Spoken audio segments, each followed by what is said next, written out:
കലയുടെ കയ്യൊപ്പ്, വെൺമേഘം വാങ്ങിയ കയ്യൊപ്പ്, ആത്മാവിൽ ചേർത്തൊരു കയ്യൊപ്പ്, ആകാശം നിറയും കയ്യൊപ്പ്. കാലങ്ങളായി നീ എഴുതാതെ സൂക്ഷിച്ച് മനസ്സിൽ വരച്ചൊരു കയ്യൊപ്പ്, ജന്മത്തിൻ സ്വന്തം കയ്യൊപ്പ്.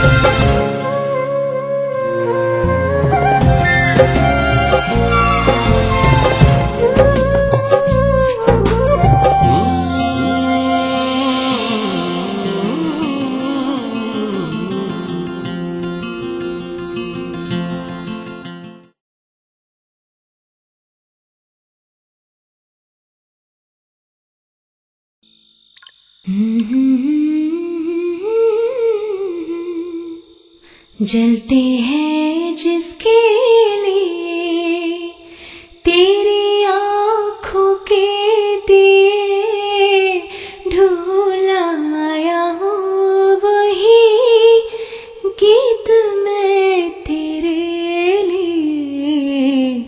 जलते हैं जिसके लिए तेरी आँखों के दिए, ढूंढाया हूँ वही गीत मैं तेरे लिए. जलते हैं जिसके लिए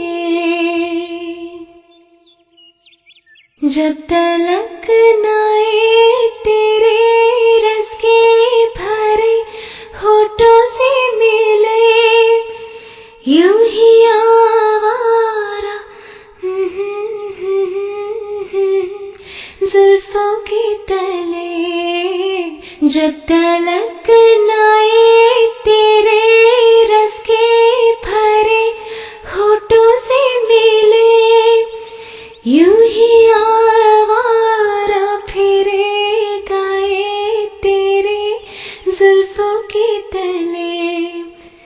गाए जाऊंगा यही गीत मैं तेरे लिए. जलते हैं जिसके लिए तेरी आँखों के दिए, ढूंढाया हूँ वही गीत मैं. जलते हैं जिसके लिए.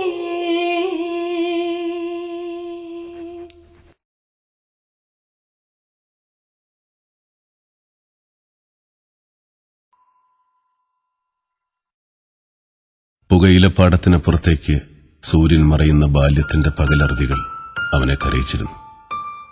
ആഴ്ചയവധിക്ക് വീട്ടിൽ പോകുന്ന കൂട്ടുകാരെ യാത്രയാക്കി തിരിച്ചെത്തുമ്പോൾ ഹോസ്റ്റൽ മുറിയുടെ ജനലിനപ്പുറത്ത് കശുമാവിൻ തോപ്പിൽ ഒളിക്കുന്ന സൂര്യനും അവനെ കരയിച്ചു. പാതി എഴുതിയ വാക്കിന്മേൽ പേന നിശ്ചലമായപ്പോൾ തുറമുഖത്തെ ഓളമില്ലാത്ത ജലത്തിൽ അനക്കമറ്റ് നിൽക്കുന്ന ജലനൗകകളെ കാണാൻ പോയ സായാഹ്നം. ആദ്യം ആകാശത്തിനെ നിറങ്ങളാൽ ചുവപ്പിച്ചും പിന്നെ ശൂന്യതയുടെ ചാരനിറത്തിൽ നഗ്നയാക്കിയും കടലിന്റെ ആഴത്തിലേക്ക് പോയ സൂര്യനും നെഞ്ചിൽ കണ്ണീരിന്റെ ഭാരം നിറച്ചു. ഒരു ടെലിഫോൺ സംഭാഷണം കൂടെ തീരാൻ നേരം അവൾ പറഞ്ഞ അവസാന വാക്കും കഴിഞ്ഞ് ഫോൺ നിശബ്ദം. ഉള്ളിൽ വീണ്ടും വേദനയുടെ യാത്രാമൊഴി കൊണ്ട് കരയിച്ച് മറ്റൊരു സൂര്യൻ കൂടി മറയുകയാണ്. സ്നേഹനിരാസങ്ങളുടെ സമയബിന്ദുക്കൾ ചേർന്ന് ഒരു പകൽ കൂടി ഒടുങ്ങുമ്പോൾ എഴുതി പൂർത്തിയാക്കിയ താളിൽ കാലം കറുത്ത മഷിയാലിടുന്ന വിധിയുടെ കയ്യൊപ്പ്. Yes, signature of destiny.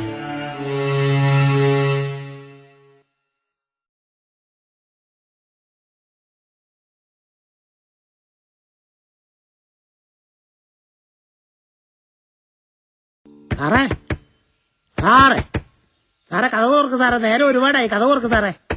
സാറേ ഇതെന്നാ ഉറക്ക സാറേ, കഥ തുറക്ക് സാറേ. സാറേ കഥവ് തുറക്ക് സാറേ. എന്താ ബാബു? പണി പാളിയ ലക്ഷണോ സാറേ. കുറെ നേരമായിട്ട് ഞാൻ വിളിക്കുക, ഒരനക്കവും ഇല്ല. കയറാണോ വിഷമാണോ എന്ന് അറിഞ്ഞാ മതി. രണ്ട് ലൈനിലുള്ള ഓപ്പറേഷനാ. പുലിവാല് ഇന്നലെ ഒറ്റയ്ക്ക് വന്ന് മുറി എടുത്തപ്പോഴേ എനിക്ക് ഡൗട്ട് അടിച്ചാ. സാറേ സാറേ നായിന്റെ മോനെ കിടന്നുറങ്ങാൻ സമ്മതിക്കലടാ. ഒടുക്കത്തെ കൊതുക് കാരണം വെളുപ്പാങ്കാലത്ത് ഒന്ന് കണ്ണടച്ചത് ചവിട്ടിനെ. അയ്യേ ബാബു, നല്ലത് ചിന്തിച്ച് നല്ലത് മാത്രം പ്രതീക്ഷിക്കുക. അപ്പൊ നല്ലതേ നടക്കും. ഇംഗ്ലീഷിൽ ആറ്റിറ്റ്യൂഡ് പ്രോബ്ലം എന്ന് പറയും. അതാ നിന്റെ കുഴപ്പം. ശിവദാസ് ഒരു കാര്യം പറഞ്ഞു. ബാലന്റെ റൈറ്റിംഗ് എന്തായി? വീണ്ടും എഴുതി തുടങ്ങിയോ? എന്നോട് പറഞ്ഞു വിളിക്കുമ്പോ ആ കാര്യം തിരക്കാനും ഒന്ന് പ്രഷർ ചെയ്യാനും. എഴുത്ത് എവിടെയോ എന്തോ ഒരു ബ്ലോക്ക്. അതൊന്ന് തീർക്കണമെന്ന് ആഗ്രഹമുണ്ട്, പക്ഷെ നടക്കുന്നില്ല. അല്ല കുഞ്ഞിമോനെ, നീ എന്തെന്നാടാ ഈ കണ്ട കടലാസിലല്ല ഇത് കൂട്ടുന്നത്? ഒരു നോവലാ കമ്മാരേട്ടാ. ഓ, അതിന്റെ ഒരു കുറവേ എനക്ക് ഉണ്ടായിരുന്നുള്ളു. അതുപോട്ട് നിനക്കെന്താ പണത്തിന്റെ അത്യാവശ്യം? അത് കോഴിക്കോട്ട് ഒരു കുട്ടി താഴത്തുനിന്ന് നമ്പോലം ബാബു പറഞ്ഞപ്പോ ഞാൻ വിശ്വസിച്ചില്ല. നിനക്കെന്താടാ നട്ടപ്രാന്തുണ്ടോ? ഏതോ നാട്ടിലെ മാപ്പിളച്ചി കുട്ടിക്കും വേണ്ടി ആകെയുള്ള സമ്പാദ്യം വിറ്റ് തുറക്കുക. പാവങ്ങളെ സഹായിക്കണ്ടെന്നൊന്നും ഞാൻ പറയില്ല, പക്ഷേ അത് ഈ മണ്ണിൽ ആകെയുള്ള വേര് മുറിച്ച് ഇളക്കിയിട്ട് വേണം. ആലിക്കാന്റെ മോളുടെ മോളാ. മോൾ ഇതൊക്കെ എടുത്ത് അകത്തുകൊണ്ട് വെച്ചേ.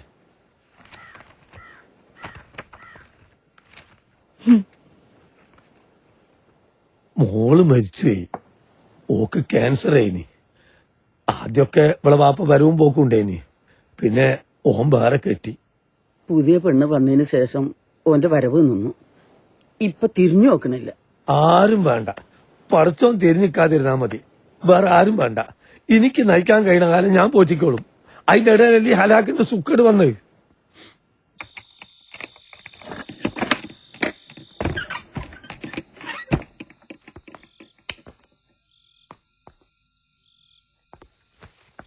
ഇത്രയും പുസ്തകങ്ങള് കിളിപ്പാട്ട് ബുക്സിന്റെ കോഴിക്കോട് ഷോറൂമിലുണ്ടാവില്ല. ഇതേയുള്ള സമ്പാദ്യം. പണം കൊടുത്ത് പുസ്തകം വാങ്ങുന്നവരുടെ എണ്ണം ദിനം പ്രതി കുറഞ്ഞു വരുന്ന ഇക്കാലത്ത് എങ്ങനെ കൊണ്ടുനടക്കുന്ന ഈ ഏർപ്പാട്? മുങ്ങിത്തുടങ്ങിയ കപ്പല ഞാനും എന്റെ ഭാര്യയും.